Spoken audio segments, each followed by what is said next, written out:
Aziz do'stlar, nasib bo'lsa bugun sizlar bilan tez bo'shanish muammosidan butunlay qutulib, aloqa davomiyligini o'zi xohlagancha uzaytiradigan darajaga chiqqan bemorimiz bilan birga bir suhbat qilamiz. Ushbu videoni oxirigacha ko'ring, chunki bemorimiz onanizm bilan uzoq vaqt shug'ullanib, juda ham tez bo'shanadigan holatdan, ya'ni aloqa davomiyligini o'zi xohlagancha uzaytirishga qanday erishganligi to'g'risida batafsil ma'lumotga ega bo'lasiz. Sherzod, bugungi suhbatimizga xush kelibsiz. O'zingiz haqingizda qisqacha aytib bersangiz. Avvalambor assalomu alaykum. Yoshim 23 ta, Samarqanddanman. Xo'p, Sherzod, klinikamizga qanday tashrif buyurgansiz? Meni qanday topib menga murojaat qilgansiz va sizda qanaqa muammo bor edi qabulimizga kelganingizda? Birinchi marta sizni ijtimoiy tarmoqlardan kuzatib borib, bir necha yillik tajribangiz borligiga ishonch hosil qilib, shu klinikaga tashrif buyurib keldim. O'shanda sizda qanaqa holat bor edi? Shikoyatingiz qanaqa edi? Bir necha yillar davomida men onanizm bilan shug'ullanib kelganman va tez bo'shanish menga bor edi. Tez bo'shanishni Qutulmoqchi bo'lganman va tez bo'shanardim. To'ydan qancha vaqt oldin keluvdingiz? To'ydan 4 oy oldin keluvdim. Murojaat qilib kelganingizda sizda aloqa davomiyligi qancha vaqt davom etgan? Aloqa davomiyligi 1 minutga ham bormasdi, sekundlarga уже bo'shanardim. Demak, siz o'sha onanizm bilan shug'ullanganingizda 1 minutga ham bormagan aloqa davomiyligi. Shunday. Endi mana shu joyda bir muhim jihat bor. Ya'ni onanizm qilgan bemorlarda, demak, 1 minutgacha davom etsa, uylangandan keyin jinsiy aloqa qilganda 10 sekundga ham bormaydi. Ya'ni bunda nima holat kuzatiladi? Ya'ni onanizm qilganda bitta sezgi ishtirok etadi. Jinsiy aloqada barcha sezgilar ishtirok etadi. Buni o'sha bir kishi bilan bir kishi jang qilishiga yoki bir kishi bilan 5 kishi jang qilishiga misol keltirishimiz mumkin. Ya'ni barcha sezgilar qatnashganda aloqa davomiyligi juda ham qisqa bo'ladi, ya'ni tez tugaydi. Bemorimiz bizga murojaat qilib kelgandan keyin biz ushbu bemordagi barcha muammolarni aniqlaganmiz, ya'ni shamollash bormi yo'qmi, onanizmni asoratlarini aniqlaganmiz va o'sha asoratlar va shamollashni birinchi bo'lib bartaraf qilganmiz, to'g'rimi? To'g'ri. Siz o'sha birinchi 10 kunlik lecheniyani oldingiz. Bundan keyin yana profilaktikga nima ishlar qilinish kerakligini qanday tushuntirgan bo'lsak, xuddi shunday qilib davom ettirgansiz, to'g'ri? Shunday. 10 kun lecheniya oldingiz. Keyinchi 10 kun lecheniya oldim. Keyin siz bir necha tavsiyalar berdingiz. Birinchi etapda uy sharoitida qilinadigan, uy sharoitida qilinadigan bir necha tavsiyalar berdingiz. Birinchi etapdagi tavsiyalar. Siz bilan individualni ishlashni boshladik. Shunday. Har hafta menga murojaat qildim. O'sha murojaat qilib, atchot topshirardingiz. Nima tavsiyalarni bajardingiz? Men sizga bitta ikkita qo'shimcha tavsiyalar beray edim, to'g'rimi? Shu tavsiyalar berganingizni, birinchi etapdagi tavsiyalar berganingizni har kunlik belgilab borardim. Belgilab borgansiz jadvalda. Jadvalda. Keyin esimda har hafta kelib ketardingiz. Shunda har hafta shu belgilagan jadvalni ko'rsatib, yana qo'shimcha muolajalar olib, o'sha asoratlar to yo'qolgancha adashmasam bir 2 oy qatnadingiz. Shunday. Xuddi shunday, ya'ni birinchi bo'lib biz bemordagi shamollash va asoratlarni bartaraf qilib olamiz. Bundan keyin ikkinchi bo'lib bemorda jismoniy va jinsiy quvvatini oshirish ustida ishlaymiz. Mana shu tavsiyalarga bu kishi qanday aytgan bo'lsak, ziyoti bilan bajargan. Mana o'zingiz bu kishi, bu bemorimiz to'ldirgan jadvalni ko'rib turibsiz. Ya'ni diqqat bilan qarasangiz, bu kishi juda ham e'tibor bilan har bir kundagi mashg'ulotlarni ruchka bilan yozib bajargan. Hech qanday bahona qilmagan, qila olmayman yoki boshqa narsa ikkilanish bo'lmagan. Qanday aytilgan bo'lsa, xuddi shunday qilib to'lig'icha bajargan. Mana siz mana shu joygacha keldingiz, to'g'rimi? Bundan keyin nimalar bo'lganligi haqida ham aytsangiz. Undan keyin uni siz aytgan tavsiyalarni to'liq bajargan holda keyingi etapga o'tdik, ya'ni u to'yga tayyorgarlik degan modul bor ekan sizga. Ha, o'sha bo'yicha. O'sha bo'yicha ishlashni boshladik. Aziz do'stlar, bu kishi bilan biz uylanishdan 4 oy oldin tanishganmiz. Ya'ni bu kishi birinchi bo'lib anonizmdan qutuldi. Undan keyin anonizmni asoratlarini bartaraf qildik va to'yga 1 oy qolganda o'sha to'yga tayyorgarlik modulimiz bo'yicha ishlashni boshladik va uy sharoitida qilinadigan qo'shimcha tavsiyalar berib, yopiq guruhga qo'shib siz bilan demak ishlashni boshladik. U ham prinsipi o'shani davomi edi. Ya'ni oldingi tavsiyalarga amal qilish kerak. holda nimasida o'shani.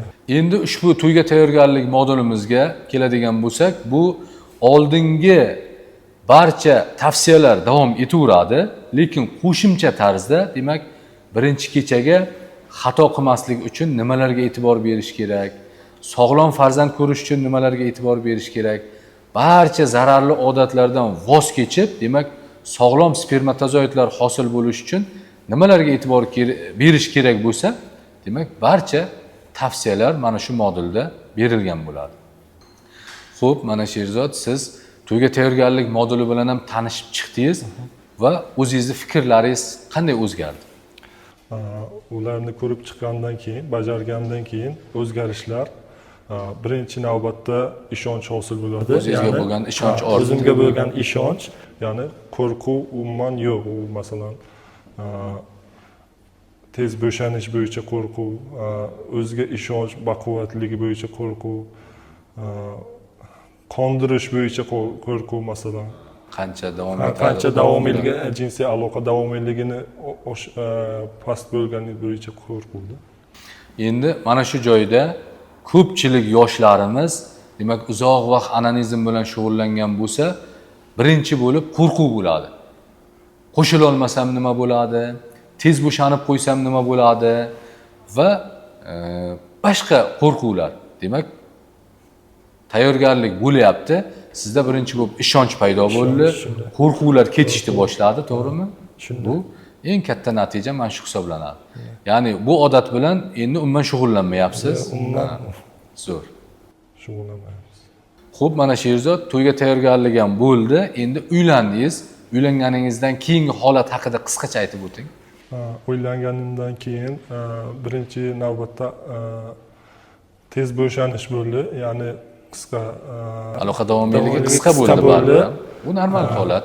Keyin sizga yana murojaat qildim, nima yuz berayotgani siz bilan gaplashib, shuni ustiga yana tavsiyalar berdingiz, yana o'shani qildik va undan yuqori darajaga erishdik. Mana shu joyda kim bilan biz individualni ishlasak, demak, to'ygacha tayyorlab kelamiz va bemor uylangandan keyin birinchi kechani qanday o'tkazganligi to'g'risida, o'tkazish to'g'risida qisqacha tavsiyalar beramiz va bemorga biron hafta muhlat beramiz. Ya'ni aloqa davomiyligi qanaqa bo'lishidan qat'iy nazar xavotir qilmasdan davom ettirish. Chunki mana shu joyda ba'zi bemorlarda uylanmagandan keyin hali ayol organizmiga erkak organizmi moslashmagan bo'ladi va mana shu holatda ozroq tez bo'shanish holati bo'lishi bu tabiiy holat. Bu kishida ham ozroq tez bo'shanish holati bo'lgan. Men tushkunlikka tushmasdan tavsiyalar berib turdim. Mana shu joyda bemorga to'g'ri maslahat berish juda ham muhim. Ya'ni qo'rquv yo'q bu kishida, tabiiy holat ekan, sekin-sekin joyiga tushay ekan degan, demak, xotirjamlik bor edi. Va undan keyin aloqa davomiyligi 2-3 minut davom etadigan holatda bu kishi bilan aloqa davomiyligini o'zi xohlagan darajaga chiqishiga, demak, sababchi bo'ladigan texnika ustiga ishlashni boshladi. Ya'ni aloqa davomiyligini uzaytirish texnikasini berishni boshladi. Shunday. Undan keyin nima bo'lganligi haqida aytib bering. Undan keyin shu bir necha tavsiyalar berdingiz. Ya'ni uyda bajaradigan tavsiyalar, o'shani qo'llab, amallab, ya'ni shu jinsiy aloqa davomiyligini oshirish bo'yicha ishladik yana. Ishladik, Undan keyin nima bo'ldi? Undan keyin shu jinsiy aloqa davomiyligi oshdi, ya'ni o'zim xohlagan darajaga xohlagan daqiqa, necha daqiqa xohlasam o'sha daqiqa jinsiy aloqa qilishimni boshladik. boshladik. Mana shunday. Mana siz juda ham tez bo'shanish holatidan, demak, aloqa davomiyligini o'zingiz xohlagancha darajaga erishdingiz. Mana shu haqida qisqacha o'zingizni bir xulosangizni aytsangiz. Birinchi navbatda tajribali doktorga uchrashib, ya'ni sizni tavsiya qilaman boshqalarga ham bir necha yillik tajribangizni hisobga olgan holda to'g'ri tavsiya bera olasiz. Masalan, ba'zi bir ijtimoiy tarmoqlarda bor, noto'g'ri tavsiya beradi, maslahat beradi va boshqa xil siz kutmagan darajada natijani olasiz, ya'ni negativ natijani olasiz. Birinchi navbatda to'g'ri doktorga uchrashib, tavsiyalarni aytgandek ziyod bajarib, agar siz o'zingiz yuqori darajadagi kutgan natijaga erishmoqchi bo'lsangiz, har kunlik tavsiyalarni 100% bajarishingiz kerak. Bajarish kerak. O'zingiz ishonch bilan, ishonch hosil qilib, shu narsa bo'ladi, shunga erishaman deb bajarish kerak. Agar ishonchsizlik bo'lsa, u natija bo'lmaydi. Siz kutgan darajada yuqori natijaga erishmaysiz. Shunday. Demak, aloqa davomiyligini qanchalik tez bo'lsa ham bemalol uzaytirsa bo'lar ekanmi? Shunday, uzaytirsa bo'ladi. Avvalambor ishonch hosil qilib, to'g'ri tavsiyalar bilan harakat qilib kelishsa bo'lar ekan. Kelisha bo'ladi. Mana sizga hech qanday operatsiya o'tkazganimiz yo'q, to'g'rimi? To'g'ri. Bemalol, demak, har qanday inson aloqa davomiyligini o'zi xohlagancha uzaytirsa bo'lar ekan. Shunday, uzaytirsa bo'ladi. Operatsiyasiz hech qanday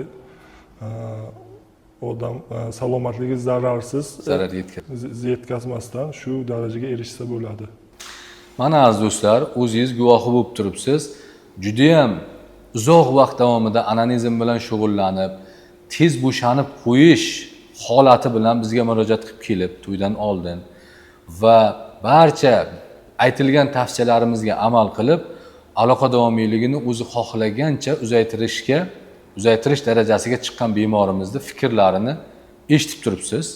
Bizda bunaqangi natijalar juda ham ko'p, lekin hamma ham mana shunday chiqib, bemalol o'zini fikrini, natijasini aytishni tortinadi.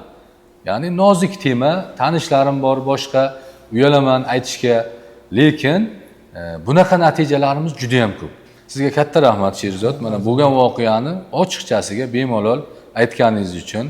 Aziz do'stlar, agar siz ham uzoq vaqt anonizm bilan shug'ullanib, bu odatdan qutula olmayotgan bo'lsangiz yoki sizda tez bo'shanish muammosi bo'lib, aloqa davomiyligini o'zingiz xohlagancha darajaga chiqishni istayotgan bo'lsangiz, hoziroq quyidagi raqamlar orqali bizga murojaat qiling, biz sizga yordam beramiz. Agar siz klinikamizga tashrif buyurishni istayotgan bo'lsangiz, klinikamiz manzili Samarqand shahri Mahmud Qashqariy ko'chasi 84-uy, Mo'ljal Royal Hall restoran. Sherzod, sizga katta rahmat. Aziz do'stlar, fikrlaringizni izohlarda yozib qoldiring. Keyingi videolarimizda ko'rishguncha.